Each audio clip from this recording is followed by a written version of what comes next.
No niin, terve taas.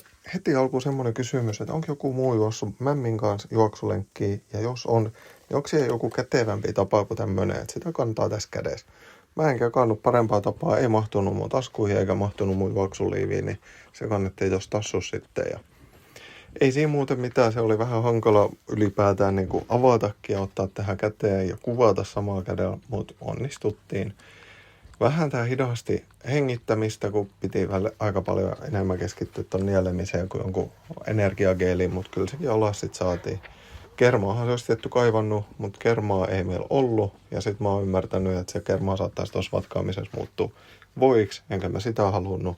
Niin mä jätin kerman pois ja laitoin vaan kompensaatioksi ton litran sokeria siihen, niin palvelee sit juoksijan tarpeita aika hyvin. Tässä vedetäänkin kohti jo viimeisiä mämmejä, mitä mukana oli, että tommonen vajaapurkkihan se oli, et ei nyt sentään täyslaatikko, et ei tässä mitään juhamia toi olla. Mut hyvin toimi, tuli hyvä fiilis, voi olla, että auringolla oli tekemistä asian kanssa, mut hymyilytti pitkän matkaa ja sit se lenkki tulikin aika nopeasti maaliin ja pääsi heittämään mämmipurkin roskiin. Ja tämmöstä saa tällä rahalla ja ensi kerralla sit jotain muuta, ehdota vai Kalle jotain. Kiitti, moro!